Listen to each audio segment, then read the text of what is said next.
ගරු නියෝජ්‍ය කතානායකතුමනි මං ගරු මන්ත්‍රීතුමා මතු කරපු අවසාන ප්‍රශ්නයක පටන් ගන්නම්.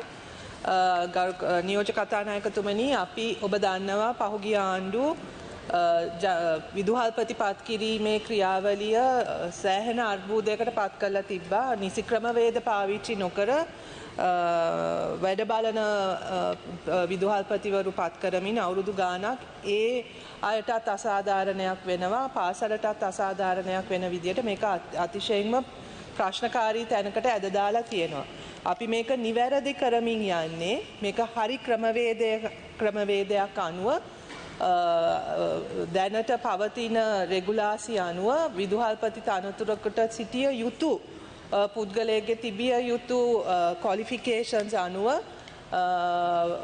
සාමූහික පරීක්ෂණ හරහා නිසි ක්‍රමවේදයකින් සියලුම ජාතික පාසල්වලට පුරප්පාඩු තියෙන තැන්වලට විදුහල්පතිවරුන් පත් කරනවා. එතකොට අපි එක් පාසලකට වෙනස් විදිහේ සලකන්නේ සියලුම පාසල්වලට අනුගමනය කරන්නේ එකම ක්‍රමවේදය. ඉතින් ඒ නිසා ඒ ක්‍රමවේදයෙන් තමයි ඔබ මතු කරපු පාසලෙත් ඒ බණ්ඩාරනායක මහාවිද්‍යාලයේත් එතනත් එහෙම තමයි අපි පත් කරලා තියෙන්නේ. ඒ නිසා ඒක නිසි ක්‍රමවේදය අනුව පත් කරන විදුහල්පතිවරයෙක්. ඉතින් ඒ ක්‍රියාවලිය අපි පිළිපදින්න වෙනවා. ගරු නියෝජ්‍ය කතානායකතුමනි, මූලික ප්‍රශ්නය ආවේ මේ වික්‍රමාරච්චි දේශීය වෛද්‍ය විද්‍යාලය පිළිබඳව. ගම්පහ පවතින වික්‍රමාරච්චි දේශීය වෛද්‍ය විද්‍යාලයේ ගැටලු ඇති බවට විවිධ පාර්ශව මගින් සිදු කරන ලද ලිඛිත හා වාචික පැමිණිලි මත පහත ගැටලු හඳුනාගෙන ඇති අතර ඒ සම්බන්ධව විධිමත් හා විශ්ලේෂාත්මකව සොයා බැලීම සඳහා මා විසින් විද්වත් කමිටුවක් පත් කර ඇත. ඒ මූලික සාකච්ඡාවලින් අපිට හඳුනා ගන්න පුළුවන් වෙච්ච මූලික ගැටලු ශිෂ්‍යයනුත් මුණ ගැහුණා, කාර්ය මණ්ඩලයත් අධ්‍යයන කාර්ය මණ්ඩලයත් මාව මුණ ගැහුණා. මූලික ගැටලු හැටියට අපි හඳුනාගෙන තියෙන්නේ පෙර පැවති ගම්පහ වික්‍රමාරච්චි වෛද්‍ය විද්‍යායතනයේ විශ්වවිද්‍යාලයක් බවට පත් කිරීමේදී පහසුකම් නොමැතිව නව පීඨ සහ නව උපාධිමාලා ආරම්භ කරලා තියෙනවා. ඒ කියන්නේ මානව සම්පතුත් හරියට නැහැ, ඒ වගේම යටිතල පහසුකම්මුත් හරියට නැතුව තමයි මේ උපාධි පාඨමාලා ආරම්භ කරලා තියෙන්නේ. මූලික අරමුණු වලට පරිබාහිරව වශයෙන් දේශීය වෛද්‍ය විද්‍යාවට අමතරව තාක්ෂණය, සමාජ විද්‍යාව සහ කළමනාකරණ වැනි උපාධි පාඨමාලා හඳුන්වා දීලා තියෙනවා. ඒ පාඨමාලාවල ගුණාත්මක භාවය පිළිබඳ ප්‍රශ්න බරපතල ප්‍රශ්න මේ වෙනකොට මතුවලා තියෙනවා. එතකොට ඒ නිසා තමයි ඒ ගැටලු හඳුනාගෙන තියෙන නිසා තමයි සහ මේකට දැන් මොකක්ද අපි කළ යුත්තේ කියන එක පිළිබඳව වාර්තාවක් ඉදිරිපත් කරන්න අපි විද්වත් කමිටුවක් අපි පත් කරලා තියෙනවා. ඒ කමිටුව ජූනි මාසේ 2 වෙනිදා වෙනකොට මට ඒ වාර්තාව ලබා දිය යුතුයි. ඒකට අපි මාස 3ක කාලයක් දුන්නා. මොකද මේක සංකීර්ණ ගැටලුවක්. ඉතින් ඊළඟට කළ යුතු දේ පිළිබඳ සොයා බැලීමට ඒ විද්වත් කමිටුවට කාලය අවශ්‍යයි. ඒ කමිටු වාර්තාව අනුව තමයි අපි ඒක සාකච්ඡා කරලා ඒ කමිටු වාර්තාවේ සාකච්ඡා කරලා අපි තීරණයක් ගන්න තමයි බලාපොරොත්තු වෙන්නේ. දේශීය හා විකල්ප වෛද්‍ය ක්‍රම උසස් අධ්‍යාපනයේ ක්ෂේත්‍රයේ ප්‍රවර්ධනය කිරීමට දැනට ගරු නියෝජ්‍ය කතානායකතුමනි, දේශීය වෛද්‍ය විද්‍යාව, ආයුර්වේද, සිද්ධ, යුනානි සහ යන වෛද්‍ය ක්‍රමයන්ට අදාළ උපාධි පාඨමාලා යාපනය විශ්වවිද්‍යාලයේ, නැගෙනහිර විශ්වවිද්‍යාලයේත්, කොළඹ විශ්වවිද්‍යාලය සහ ගම්පහ වික්‍රමාරච්චි ආයුර්වේද විශ්වවිද්‍යාලය යන විශ්වවිද්‍යාල 4ක ක්‍රියාත්මක කරනවා. ප්‍රථම උපාධි පාඨමාලාවන්හි වාර්ෂික ශිෂ්‍ය ඇතුළත් කිරීම 719ක්. දේශීය වෛද්‍ය උපාධිධාරීන්ගේ සීමාවාසික පුහුණුව සහ පත්වීම් ලබා දීම සඳහා ප්‍රමුඛතා ලේඛනය ආයුර්වේද කොමසාරිස් ජෙනරාල්ගේ ඉදීම් මත සෑම අවස්ථාවකදීම විශ්වවිද්‍යාල ප්‍රතිපාදන කොමිසම් සභාව විසින් සකසා දෙනවා. එසේම එම දේශීය වෛද්‍ය උපාධිධාරී පත්වීම් ලබා දීම සෞඛ්‍ය අමාත්‍යාංශය මගින් සිදු කෙරෙන අතර මෙම පත්වීම් ලබා දීමේ ක්‍රමවේදය විධිමත් කිරීමට හා එම පත්වීම් ලබා දීමට ගතවන කාලය අඩු කිරීමට අවශ්‍ය පියවර ගනිමින් යනවා. කාලයක් තිස්සේ ඒ පුහුණුව ලබා දුන්නෙත් නැහැ. පත්වීමුත් පරක් වෙලා තිබේ. දැන් ඒවා සියල්ලම නිවැරදි කරමින් යනවා ගරු නියෝජ්‍ය කතානායකතුමනි. ගම්පහ දේශීය වෛද්‍ය විශ්වවිද්‍යාලයේ අවසාන තීන්දුව අපි ගන්නේ අර කමිටුවේ වාර්තාව ලැබුණයින් පස්සේ. Question number 1. We are well aware that this country has a history of violence and that atrocities have been committed by all parties who were part of that violence and who were responsible for that violence, wars and conflicts. Any specific complaints that our government has received will be investigated.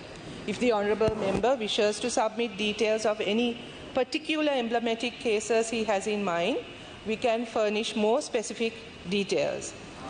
As you know, as the Honourable Member himself mentioned, it is 16 years since 16 years have passed since the war ended. Many governments have been in power subsequent to that. Some who tried to cover up some of the atrocities that were committed, others who actually came into power on the promise of investigation. So we are in the difficult situation of having to investigate cases that have been committed 16 years ago. As you know, then investigations are complex, complicated, and finding evidence is also complicated. However, we are looking at all available evidence. We are looking at ways of gathering more evidence. Currently, our government is pursuing investigations on certain emblematic cases, including the Easter attack and attacks that have been carried out against certain media persons. Question number 2, as stated in our manifesto, we agree that families of the disappeared need answers. And we are in the process of strengthening mechanisms such as the Office of the Missing Persons and providing them with adequate resources to enable to carry out its mandate effectively. As mentioned in page 230 of our manifesto, we will investigate enforced disappearances that have taken place throughout the country. Honourable Deputy Speaker, many of our MPs present in Parliament themselves are very aware of what it means to have enforced disappearances taking place within their comrades and within family members. So this is something that is very sensitive to us and which we are very aware of, and we have every intention of ensuring that that answers are provided to victims and to family members.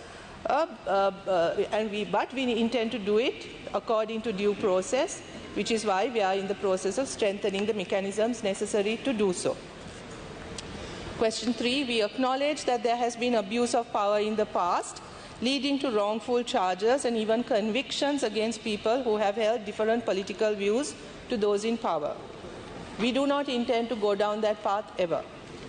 If the Honourable Member can provide case numbers of or any other specific details of people currently being held for their political beliefs, we will provide information regarding their current status and plans for release.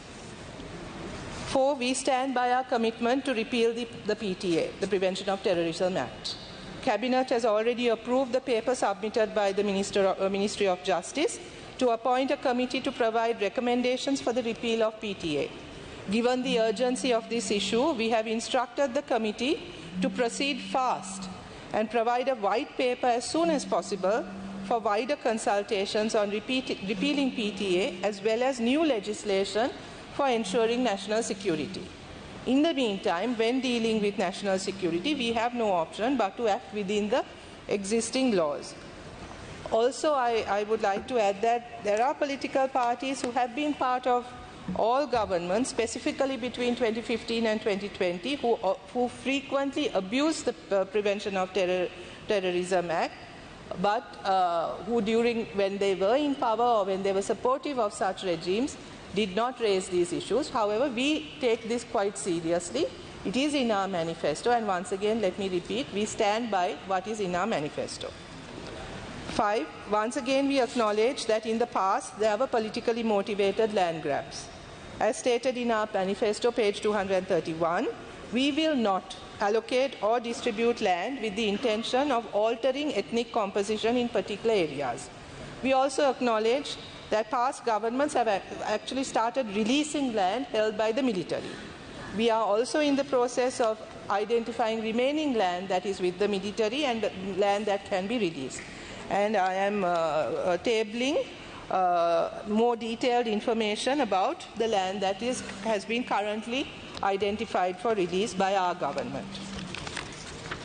6. Given the state of the country when this government took office, we had two urgent priorities: stabilizing the economy and ensuring democracy, particularly in relation to elections that had been postponed or not held for several years.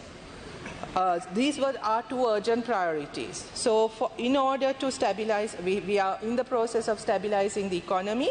We are also in the process of establishing democracy. As you know, the two elections have already been held within a period of 6 months. We are going into a third election in the coming month.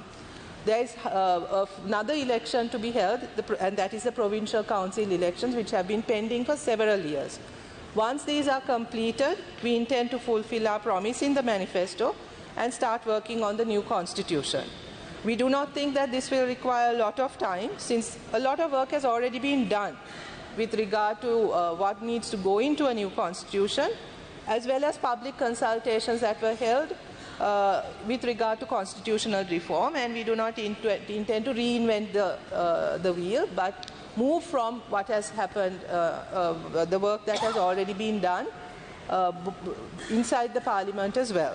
So our intention is to do this right, to do this properly, and to do this consultatively, so that all views can be considered when we finally present a new constitution to the country. We cannot be held responsible for 16 years of inaction, I should say.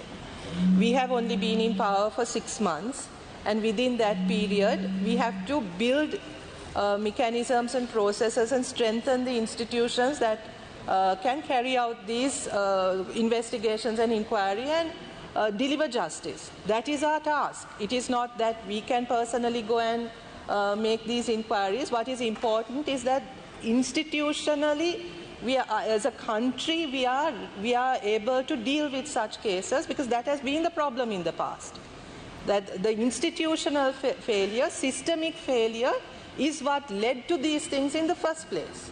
So we need to address that, not to just sort of take popular, just react, but to actually set in place the institutions and the environment to ensure that A, these things can not happen again, and also that the existing injustices are investigated and inquired into, and that is precisely what we are doing. The arrests that have been made, the arrest that was made yesterday is part of that process. Why people do not trust the Office of Reparations and the Office of Missing Persons is precisely because of the failures in the past, where these institutions were set up in name only, but not sufficiently strengthened, right? So this is what has happened in the past, and this is what we are trying to correct. Make sure that the right people are in these places, that the resources are adequately allocated, so that these institutions can carry out their tasks. If these institutions are insufficient, we are prepared to also broaden their mandate and put in place new mechanisms. That we will do. But it has to be a process. We have to make sure that these are sustainable, which is exactly what we are doing. Why I asked for specific information was that, yes, there are many such cases that the Honourable Member himself also noted. And there are certain cases that we are already proceeding on. If there were any particular cases that he is interested in, we will look into those as well. Look into those as in we will provide whatever information we have. As I mentioned in my answer also, Honourable Deputy Speaker, these are cases that are pending for the last 16 years. It's not easy. It is not easy, but we are committed to ensuring justice. As I already mentioned in my answer, in my response, we will bring in the new constitution, but I also said what our priorities are this year. We have to hold a provincial council election as well. This has been pending for several years. It is only after that we can begin proceedings for a new constitution. I have already said that. So, of course, in this budget, we have not allocated funds for for such a thing, because we still have to hold provincial council elections as well. We see the urgency of this issue. We have every intention of bringing in a new constitution, but the priority, we also have a responsibility for deciding on what our priorities are, and ensuring a democratic environment, ensuring that people are represented even in the current context, is as important as a new constitution. Because this has been deprived, particularly to the people in the north and east, for several years. They have had no representation. So I would imagine that this is also a priority. Also, Honourable Deputy Speaker, I regret the language and the tone with which my Honourable colleague is presenting some of these things. I think we should be able to have a civil engagement here. And not I would respectfully request that aspersions are not cast, that these sort of hints are not passed on various members of our government. This is not necessary. I don't think that is the way in which we should do this. And any unparliamentary language used by members, I think the Speaker has all the right in the world to deal with these matters, as you have dealt. And I request you to deal with this as well, and not allow for this type of language to be used in Parliament. Thank you very much.